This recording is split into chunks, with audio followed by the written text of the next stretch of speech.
somebody in the chest if somebody pushed you. And what it really meant is what was happening in that moment in his mind, right, when that happened, and was he guilty of murder? And he just wasn't. He wasn't a murderous person. He wasn't looking to. There was no evidence of that. There was zero evidence that he wanted to hurt and murder somebody. His entire life was a testament to that. And it's crazy to me that people even try to make that argument. It's so sad. He actually saved somebody from drowning. I didn't even know that until like after the trial was over with. That Carmelo actually saved somebody from drowning. Yeah, he was in the news. That's crazy. I didn't even know that. He was in the news. Yeah, so it's like baffling now. Involuntary manslaughter and things like that. To find that out, Nathan. Yeah, it's sad that they started reporting it after it was over with. I'm like, why didn't it report it in the jump street? Like, but it's crazy. Like they just say that he was a murderer, not mans. It's for him to get charged with murder in 35 years is insane. That's an insanity, and we shouldn't allow that to happen in our type of society. 35 years. People have intentionally killed people and get 23, 25 years. Like, yeah, I did it. You know what I mean? Yeah, I did it. Yeah, fuck that. F that person. Blah, blah, blah, blah. They got 23, 17 years. I mean, the woman who walked into that guy's apartment, the wrong apartment, and shot that dude, the black dude, right? She got like 11 years in prison for that situation. I mean, people will rate 10 people and get 15, 18 years in prison. People have killed 3 people and ran them over with a car and got maybe like 25 years. This 35 years is right at 17. I think it was 17 when the incident happened, right? Is insane. No, we should not be okay at all with this type of verdict and with this type of amount of years that this dude have got. That's crazy. I can't believe I'm agreeing with Nathan. Oh my God. It's okay. Welcome to my island. Welcome to my island. You're welcome. Yeah, but man, it is sad. I just can't wrap my head around it. This shows how flawed and imperfect our justice system is. It needs to be updated because these type of outcomes happen all the time, and we need justice reform. We need it bad. At 17, why was he not tried in juvenile court? Like, how did he get tried as an adult at 17 years? Maybe I don't know that part of the law, but that's kind of weird to me to split. I mean, this is crazy, man. And I mean, I feel bad for the whole situation, but it's sad that it's a lesson to be learned. Like what Purity's saying, heat your hands to yourself. And guess what? In the state of Texas, serious bodily injury that person can use deadly force against you. But let's clarify that. What's serious bodily injury? If you can cause a bone fracture, concussion, and if you're bigger than me, therefore I can see you as a threat, right? And you can't cause serious bodily injury to me. That's like breaking my pinky finger, right?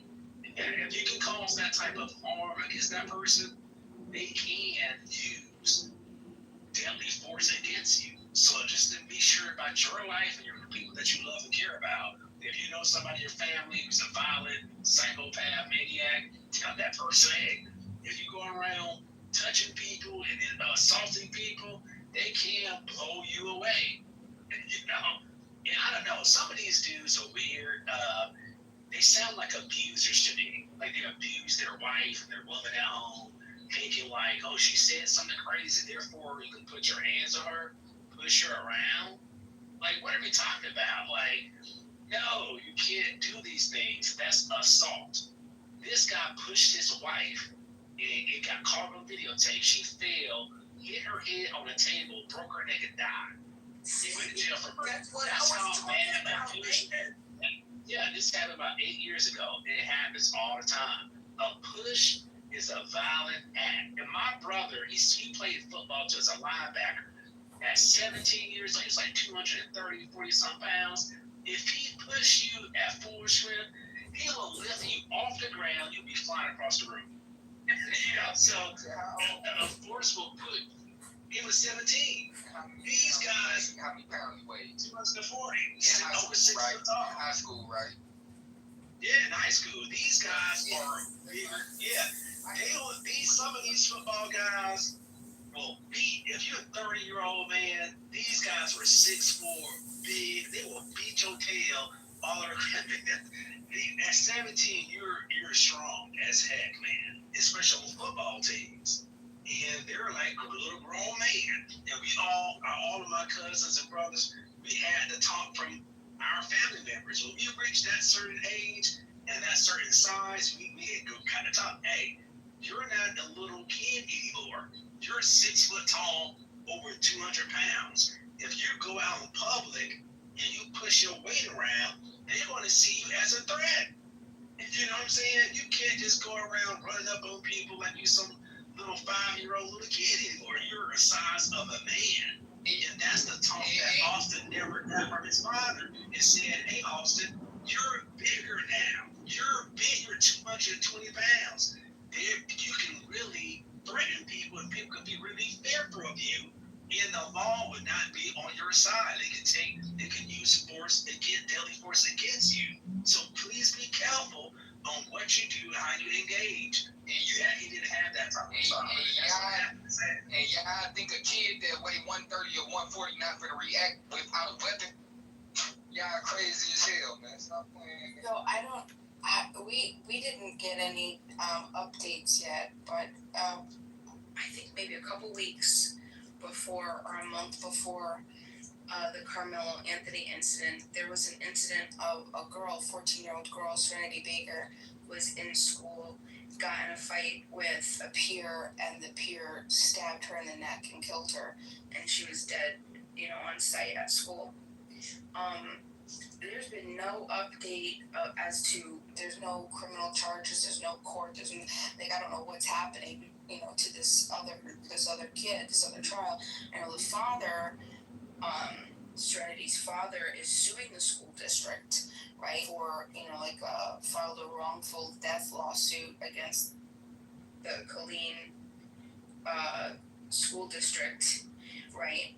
And I think that is more or less what should have happened for, this particular instance. Yeah, it's school grounds, right? True, and I understand that that's a complication, but that should have been more of what should have happened. But anyway, I wonder. We haven't heard about this case, and nobody talks about this case, and it happened, only not even a month before this. I mean, I don't remember if it was a week or a month, but it was not even a month before Carmelo and Anthony. And about the terminology I was looking for, Bima, it was motion to strike the jury panel or awry. And what that is and there's multiple things. This is just one of the things that the defense could have done. If the defense believed the entire jury panel was selected in an unlawful or biased manner, they can move to strike the panel and request a new one. Now, that's just one of the things. Now, it's multiple things that the jury, it's multiple legal tools that the defense could have done or used, depending on what they believed was unfair. But if your defense doesn't believe anything is being unfair, believe that the entire trial is being just done fairly and just, what is he going to challenge? Now, mind you, let's keep in mind that Carmelo Anthony's parents were not very keen on legal advice or legal knowledge. They didn't, just with their interview with I believe they did an interview with the Breakfast Club, and I think they did another interview as well. But even they just weren't savvy to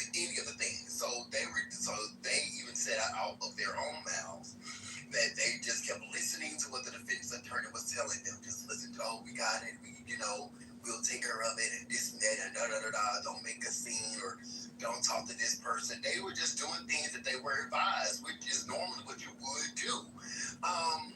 But if you don't have a defense that are able to notice certain things and then challenge those things, is the process actually being done fairly? Was Carmelo Anthony actually given a defense attorney that was going to defend him in every way imaginable? That's where the question would kind of arise. And just because a person is questioning the actions of the defense or whatever have you, or the entire process, isn't saying that Carmelo Anthony is innocent, because he is innocent. His actions did result in someone dying. And like all of us, we have to suffer the consequences of our actions. Maybe next time he will be less rash to use something that is more likely to kill someone. Maybe he'll just use his fist instead of some whatever he had. So my thing is, the 35 years, questionable. Was this process done fairly? Questionable. So but those, I just want to say that. Let's Go ahead, love. Yeah, Let me just say this real fast. Sure. Because I know you haven't spoken. I don't think that he was innocent, but I do think he was not guilty. Go ahead, love. Yeah, I'm trying to understand what part of when they interviewed the black potential jurors, what part of I can't convict a black teenage boy don't people understand? Because that automatically eliminates you from the jury. That was not the three black teachers, sir. That was a man. That was a different black jurors. I've looked this up multiple times. When they interviewed the black jurors, some of them were school teachers, others set up, and only the black man, Alan. I can't convict a black teen. Only one black man said that. The three black teachers were struck because they were black teachers, sir. You're going the right way and the wrong way. Yeah, I also read that. I also read that here. Alan, could you check that? Could we double check that to confirm? Because give us a link, because I also remember reading that, Alan. No, I remember reading that, but I also remember it being a man that was not one of the jurors.